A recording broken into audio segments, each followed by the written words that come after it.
కేసీఆర్కు సమన్లు జారీ చేసేటువంటి అవకాశాలు కనబడతా ఉన్నాయి చూస్తున్నాం. మరి కేసీఆర్కు సమన్లు జారీ చేస్తే కనుక కేసీఆర్ను కూర్చోబెట్టి ఎంక్వైరీ కనుక చేస్తే ఈరోజు చూడండి ఆఫీసర్లు ఇంజనీర్లతో పాటు కేసీఆర్ను కూడా ఎంక్వైరీ చేసేటువంటి పరిస్థితులు ఉన్నాయంట. కాళేశ్వరంపై జస్టిస్ చంద్రఘోష్ ప్రశ్నించే ఛాన్స్ అంటే ఈరోజు మన నిన్నక మొన్న ఒక ప్రైవేట్ టీవీ ఛానల్కి కేసీఆర్ గారు ఇంటర్వ్యూ ఇచ్చారు.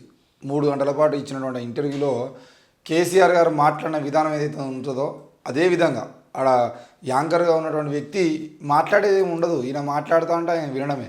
ఆయన రాసుకొచ్చుకున్నటువంటి క్వశ్చన్లు ఏదైతే ఉంటే ఆ ప్రశ్నల్ని ఒక్కొక్కటి అడుగుతూ ఉంటే ఈయన సమాధానం చెప్పుకుంటూ ఉంటాడు. మళ్ళీ ఇవి 2 మార్కులు 10 మార్కులు క్వశ్చన్లు కాదు, 20 మార్కులు క్వశ్చన్ లాగా సమాధానం చెప్తాడు. రేపు ఎంక్వైరీ చేసేటువంటి అవకాశం ఉన్నా కూడా కేసీఆర్ గారు ఎంక్వైరీ విధానం ఎట్లా ఉంటుందంటే ఆడ కూర్చోబెట్టుకుని చెప్పండి ఏందా ఇప్పుడు ఏంది ముచ్చట ఏంది అని చెప్పేసి అడిగితే ఆయన అసలు ఏం ఎంక్వైరీ చేయాలి ఎట్లా ఎంక్వైరీ చేయాలని చెప్పేసి ఇప్పుడు రేవంత్ రెడ్డి నియమించేటువంటి ఈ ఎంక్వైరీ కమిషన్ ఏదైతే ఉంటుందో ఆ ఎంక్వైరీ కమిషన్ కేసీఆర్ను నియమించుకోవడం కోసం అంటే కేసీఆర్ని ప్రశ్నించడం కోసం ప్రత్యేకంగా ట్రైనింగ్ తీసుకోవాల్సిన అవసరం కూడా ఉంటుంది. ఈయన కదా ప్రణీత్ రావును ఇజ్రాయెల్ తీసుకుపోయి ఫోన్ ట్యాపింగ్ కేసులో ఎట్లయితే ఏ విధంగా అయితే ట్రైనింగ్ చేయడం జరిగిందో ఇప్పుడు కేసీఆర్ను వాళ్ళు ఎవరైతే విచారించాలని అనుకుంటున్నారో ఆ విచారించే బృందము ప్రత్యేకంగా ట్రైనింగ్ తీసుకోవాల్సిన అవసరం ఉంటుంది. అంటే ఆ తెలంగాణ ఉద్యమం నాటి నుండి కేసీఆర్కు ఒక రకంగా ఒంటెద్దు పోకడు కానీ ఏదైనా కానీ ఆయన మాట్లాడుకుంటూ రావడము చివరికి ఆయన 10 ఏళ్ల పాలనలో కూడా ఏనాడు ఎమ్మెల్యేలతో కానీ ఎంపీలతో కానీ మినిస్టర్లతో కూడా ఆయన అపాయింట్మెంట్ ఇచ్చి కూర్చొని ప్రజలతో మమేకమై మాట్లాడేటువంటి విధానం లేకపోవడము బహిరంగ సభల్లోనే రైతులు లేదని ప్రశ్న అడిగేదంటే ఆ రైతుల మీదకి సీరియస్ కావడము లేదంటే కరోనా సమయంలో విపరీతంగా వైరల్ అయింది ఏమైనా రాహుల్ చెప్పు ఏంది అని చెప్పేసి అంటే మీడియా వాళ్ళను కూడా భయపెడుతూ మరి మీడియా మిత్రులు ఎవరు కూడా ఆయనను అదేందా నువ్వు కనీసం మీడియా కూడా మర్యాద ఇవ్వవా అని చెప్పేసి ప్రశ్నించేటువంటి పరిస్థితి కూడా లేకుండా ఈరోజు కేసీఆర్ను ఒక రాజులాగా కేసీఆర్ ఏం చెప్తే అదే వేదంలాగా ఆనాటి నుండి మోసుకుంటూ రావడం జరిగింది. మరి అట్లాంటి సమయంలో ఇప్పుడు అదే బిహేవియర్లో ఉన్నటువంటి కేసీఆర్ పూర్తి స్థాయిలో అది ఏమంటారు కదా ఏంటి పూర్తి స్థాయిలో చంద్రముఖిగా మారినటువంటి వ్యక్తిని మనం చూడొచ్చు అని చెప్పేసి చంద్రముఖి సినిమాలో ఒక డైలాగ్ ఉంటుంది. మరి అట్లాంటి పరిస్థితుల్లో ఈరోజు ఎవరితో మాట్లాడినా ఎక్కడ మాట్లాడినా అధికారం కోల్పోయినాక కూడా ఈరోజు కేసీఆర్ అదే విధానాన్ని కొనసాగిస్తూ ఉన్నాడు. మరి ఎంక్వైరీ చేసేది ఉంటే ఎంక్వైరీలో ఆయన ఏం చెప్తాడు? ఈరోజు రేవంత్ రెడ్డి ప్రభుత్వం వచ్చినప్పటి నుండి కాళేశ్వరం విషయంలో ఎంక్వైరీ చేస్తాం అని అంటున్నారు తప్ప ఏం ఎంక్వైరీ చేస్తారు? ఇంకెన్ని రోజులు ఎంక్వైరీ చేస్తారు? ఈ విషయంలో సమాధానం చెప్పట్లేదు. మరి కాళేశ్వరంపై జస్టిస్ చంద్రఘోష్ ఆయనను ప్రశ్నించే ఛాన్స్ అయితే కనబడుతూ ఉంది. ముఖాలను చూసి విచారణ చేయం, ప్రజల నుంచి ఫిర్యాదులు స్వీకరిస్తామని చెప్పేసి చంద్రఘోష్ గారు అంటున్నారు.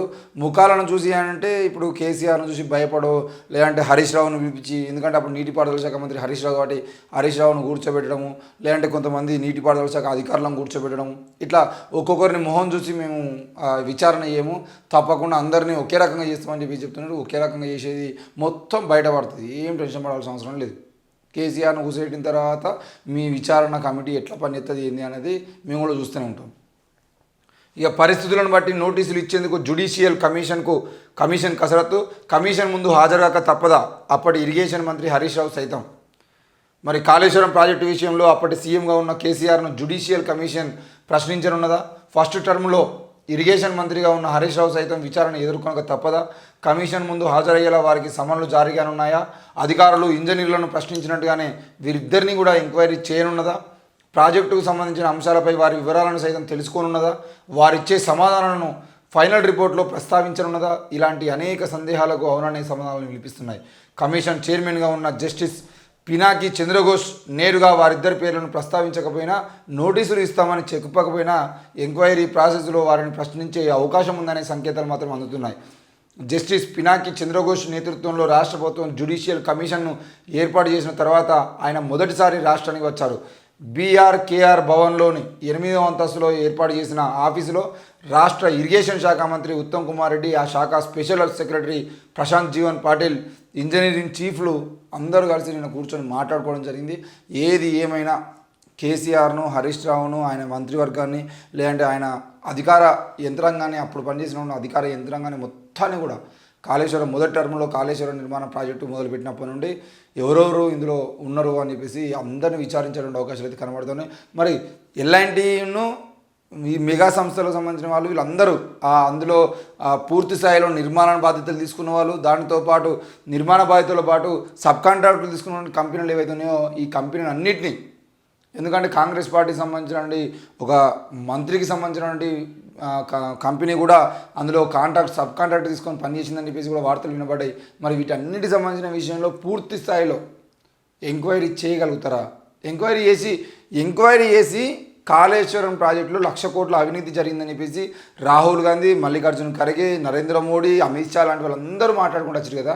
ఇప్పుడు కేంద్రంలో ఉన్నటువంటి అధికారంలో ఉన్నటువంటి పార్టీ కానీ, ఇప్పుడు రాష్ట్రంలో అధికారంలో ఉన్న పార్టీ కానీ, వీళ్ళందరూ కలిసి ఆ 1,00,000 కోట్ల అవినీతిలో అసలు అవినీతి పరుడు ఎవరు, ఈ 1,00,000 కోట్ల అవినీతిలో ఎన్ని కోట్ల అవినీతి జరిగింది, ఆ అవినీతిలో ఎవరు భాగస్వామ్యం చేసి ఉన్నారు, వాళ్ళందరి పేర్లు బయటపెట్టే దమ్ము ఈ ప్రభుత్వాలకు ఉందా అనేది మాత్రం ఇంకా అర్థం కానిటువంటి విషయం. ఎందుకంటే ఇప్పటికే డిసెంబర్లో అధికారంలోకి వచ్చారు, జనవరి, ఫిబ్రవరి, మార్చి, ఏప్రిల్ 4 నెలలు పూర్తయిపోయినాయి. దాదాపు 120 రోజులు పూర్తయిపోయి 130 రోజులు పూర్తయిపోయింది. మరి 130 రోజులు పూర్తయినా కూడా ఎందుకు ఇంకో పలానా విషయంలో పలానా వాళ్ళు దొంగ అని చెప్పి చెప్పలేకపోతున్నారు? పేర్లు ప్రకటించడానికి మీకు భయం అవుతుందా? లేదంటే పేర్లు ప్రకటించేది ఉంటే వాళ్ళను విచారణ చేసి వాళ్ళు నిజంగానే దోషులని వాళ్ళు చేసిన తప్పుల్ని మీరు కోర్టుల ముందు నిరూపించలేకపోతారనే భయం అవుతుందా?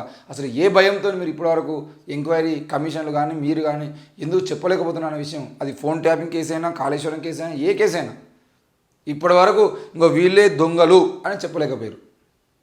మరి చెప్పరా అని కూడా డౌటే.